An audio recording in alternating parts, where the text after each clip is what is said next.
Halo semuanya, ketemu kembali dengan saya Ibu Mei atau Ibu Meriani. Pada sesi ini kita akan membahas topik beban dalam akuntansi. Nah, dalam akuntansi beban dan biaya dua hal yang berbeda. Nanti akan kita bahas apa sih bedanya. Learning objektif.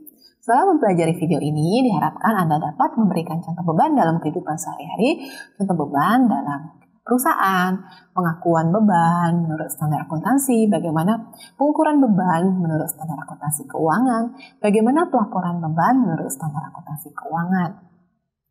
Nah, beban dan biaya adalah dua hal yang berbeda dalam akuntansi.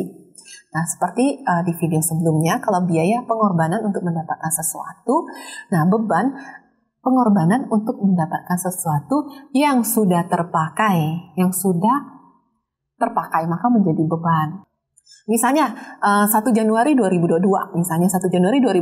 Ibu menyewa rumah 3 bulan, 1 bulan 5 juta, pada 1 Januari 2022 Ibu bayar 15 juta.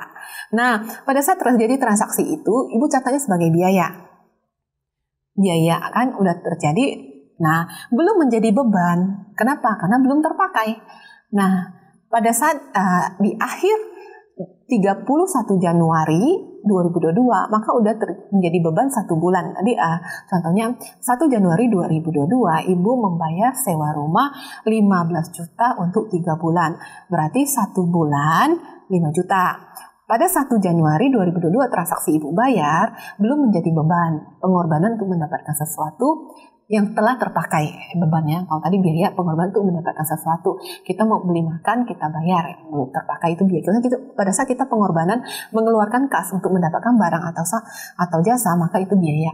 Nah, beban pada saat sudah terpakai itu menjadi beban. Nah, contohnya tadi Ibu menyewa rumah 3 bulan 1 Januari 2002, pada saat 1 Januari itu biaya, pada misalnya akhir 31 Januari 22, 1 bulan, nah itu bebannya 5 juta 1 bulan. 2 bulannya masih biaya, belum menjadi beban. Nah, bagaimana supaya 3 bulan ini menjadi beban 15 juta pada 3 bulan akhir bulan ketiga. Misalnya 1 Januari bayar untuk sewa 3 bulan 15 juta, maka akan menjadi beban 15 juta ini pada 31 Maret 2022. Nah, itu yang beban. Jadi pengorbanan biaya, pengorbanan untuk mendapatkan sesuatu, pengorbanan kas untuk mendapatkan sesuatu yang sudah terpakai, maka itulah beban dalam accounting ya. Menjadi expense. Expense itu beban hidup Bu, berat gitu. Apa? Misalnya harus bayar sewa gitu. Udah terpakai, maka dalam akuntansi itu adalah beban. Nah, contohnya menurut Hansen Mowen, jika beban telah dimanfaatkan dalam proses menghasilkan pendapatan dalam perusahaan itu, beban ini biaya jadi kita pemahamannya beban adalah biaya yang telah terpakai. Contohnya tadi sewa 3 bulan akan menjadi beban pada akhir bulan ketiga. Pada bulan pertama yang menjadi beban adalah bulan pertama. Pada akhir bulan kedua menjadi beban adalah akhir bulan kedua. Pada akhir bulan ketiga maka 15 juta yang dibayar itu akan menjadi beban. Jadi terpakai ya. Terpakai. Kalau belum terpakai 1 Januari 2002 membayar 15 juta untuk 3 bulan sewa rumah, maka itu menjadi biaya, belum menjadi beban. Pada saat terpakai menjadi beban gitu ya. Nah, jadi dalam perusahaan itu pada saat terpakai digunakan untuk menghasilkan pendapatan. Misalnya sewa toko, perusahaan sewa toko untuk jualan nih 1 tahun. 1 tahun sebesar misalnya 120 juta. 1 tahun 120 juta. Nah, pada saat transaksi 1 Januari misalnya ya, 120 juta untuk 1 tahun, berarti 1 bulannya 10 juta gitu kan. Nah, pada saat transaksi itu biaya, pada saat terpakai menjadi beban ya. Makanya ada namanya jurnal penyesuaian. Setiap akhir bulan disesuaikan mana yang masih menjadi biaya.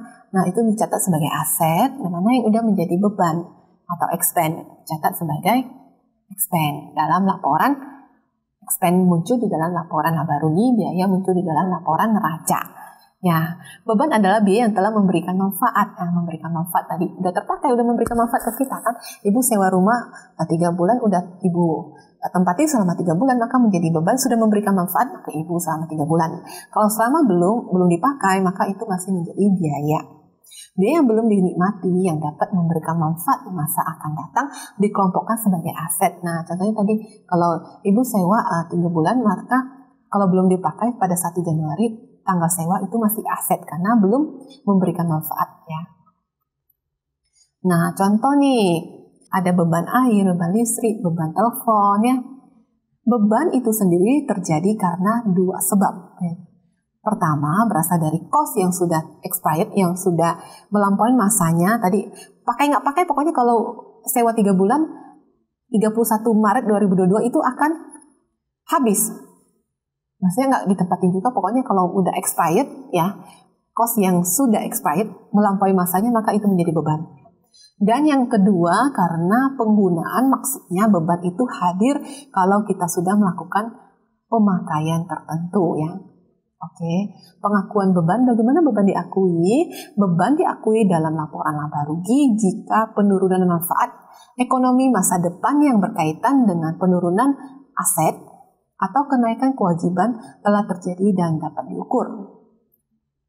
Nah, menurut Vernon Kuhn, expense are decrease, jadi penurunan, decrease in the value of asset.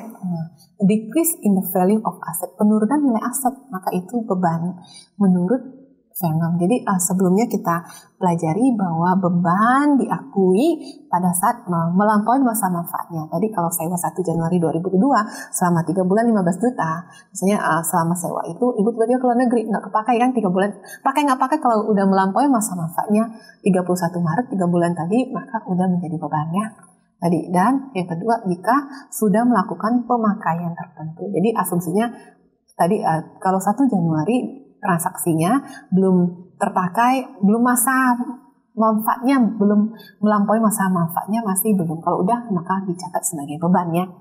Jadi 1 Januari catat sebagai biaya, kalau udah masa manfaatnya, maka itu menjadi beban. Oke, kita lanjut bagaimana pengukuran beban.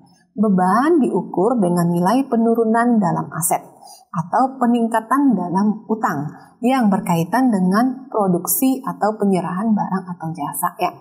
Menurut Carter-Ussry, beban diukur dengan nilai penurunan dalam aset ya, nilai penurunan dalam aset atau peningkatan dalam utang yang berkaitan dengan produksi atau penyerahan barang atau jasa. Penyajian beban disajikan ke dalam laporan laba rugi sebagai pengurang dari laba rugi. Ya.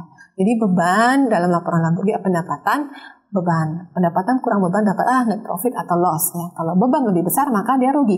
Kalau beban lebih kecil maka lebih kecil dari pendapatan maka profit atau untung. Akuntansi beban. Dalam akuntansi antara biaya, cost dengan beban dibedakan pengertiannya karena dalam semua pembahasan akuntansi kedua istilah tersebut memang berbeda. Tadi kalau biaya adalah kas yang dikorbankan untuk mendapatkan sesuatu. Kalau beban adalah kas yang dikorbankan untuk mendapatkan barang atau jasa yang sudah terpakai atau melampaui masanya. Nah, demikian video ini, semoga bermanfaat. Sampai ketemu di video berikutnya. Sampai jumpa. Bye-bye.